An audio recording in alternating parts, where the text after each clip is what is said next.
Unleashing the power of AI. 7 ways language generation is changing the game. In this column, I will demonstrate several content production techniques and technologies that can look like they were taken straight from a science fiction novel. Nonetheless, these technologies and processes are not only genuine but also publicly available. Following the conclusion of the coding tests and the beginning of the writing of this piece, I reflected on the ramifications, both positive and negative, of making this knowledge available to the general public. As you shall see, the production of material that is generated by machines is currently pretty simple, and the quality of the generations is rapidly improving. The text of a link is typically associated with the page that the link is located on by the majority of search engines. Furthermore, we create a connection between it and the page that the link leads to. This has several positive aspects. In the first place, anchors frequently offer descriptions of web pages that are more accurate than the respective pages themselves. A text-based search engine is unable to index certain types of documents, such as photos, programs, and databases. Anchors may be used to index these types of publications on the internet. The ability to return web pages that have not been crawled is made available as a result of this. The 7th way is to ascertain your level of automatic arousal. To attempt to give a name to something more nuanced and mechanistic than stress, Huberman came up with the phrase limbic friction. The presence of limbic friction indicates that the nervous system is not functioning at its ideal level for achieving a certain goal, in this case, learning a language. A person may be extremely alert or overly weary and unable to concentrate if they are experiencing this. Number 6. Social movements and historical events as they occurred. The influence of historical events and social movements, which can mold the worldview, identity, and values of different generations, is one of the primary factors that contribute to the evolution of language. Certain movements, such as the civil rights movement, the feminist movement, and the LGBT+ movement, have all played a role in the development and adoption of new terminology, expressions, and pronouns that are reflective of the diversity and inclusiveness of various groups and points of view.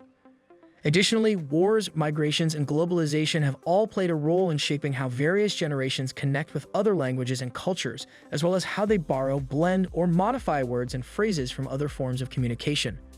Number 5. Technology advancements and the consumption of various forms of media. The influence of technical advancements and the consumption of media, which produce new forms, channels, and genres of communication, is another aspect that contributes to how language use shifts from one generation to the next. Emojis, memes, hashtags, acronyms, and slang are some examples of new forms of written and spoken language that have been made possible by the internet, social media, and mobile devices.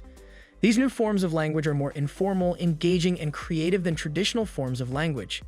Additionally, exposure to various forms of media, such as books, movies, music, podcasts, and video games, also has a role in shaping the vocabulary, grammar, and style of different generations. This is because individuals of these generations study, mimic, or critique the language that is utilized by a variety of writers, characters, and influencers. Number 4. Development of cognitive and language abilities and their decline. The cognitive and linguistic development and decline that takes place throughout a lifetime is a third factor that plays a role in the progression of language use from one generation to the next, from generation to generation. When children and adolescents learn new words, rules, and techniques from their peers, instructors, and parents, for instance, they experience rapid and significant changes in their language acquisition, processing, and output. These changes occur as a result of the fact that they are learning new words. However, older persons may have some changes in their language comprehension, memory, and fluency as a result of the effects of aging, health issues, or isolation. These changes may occur as a result of a combination of factors. These changes may affect how various generations communicate with one another, as well as how they perceive and accommodate the language use of one another. Number 3. Attitudes and beliefs regarding language. The attitudes and beliefs that individuals hold regarding language, as well as how they evaluate and react to various kinds, forms, and uses of language, are a fourth component that influences how language use varies throughout generations. When it comes to various dialects, accents, or registers of language, for instance, certain individuals may have favorable or unfavorable attitudes toward them. These attitudes are based on their associations with particular places, groups, or different circumstances. In a similar vein, certain individuals may have prescriptive or descriptive perspectives on language, which are founded on their adherence to or rejection of particular norms, standards, or laws of language. How individuals of different generations use language to communicate their identity, solidarity, or distance with others, as well as how they negotiate or reject linguistic change, may be influenced by the attitudes and ideas that they hold. Language planning and policy are the second topic. The language planning and policy that is implemented by various authorities, institutions, and organizations that have the authority and interest to control, promote, or protect certain languages or parts of language is the fifth factor that determines how language use varies between generations. Different authorities, institutions, and organizations can conduct language planning and policy. For instance, governments, schools, and the media may have official or unofficial rules that decide which languages are recognized, taught, or used in certain areas, such as education, law, or public service. These policies may also affect which languages are utilized in the media. In a similar vein, corporations, communities, and activists may establish programs or campaigns that try to preserve, rejuvenate, or create new languages or characteristics of language. These may include languages that are in danger of extinction, artificial languages, or inclusive languages. How different generations access, learn, or use language, as well as how they support or oppose the status and role of various languages, may be influenced by the policies and programs that are introduced. Number 1. The repercussions and consequences of the process of language transformation.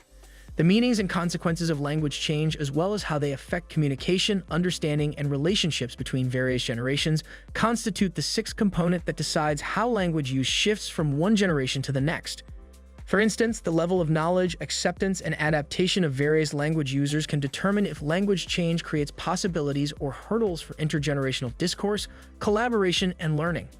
This is because language change can generate either opportunities or barriers.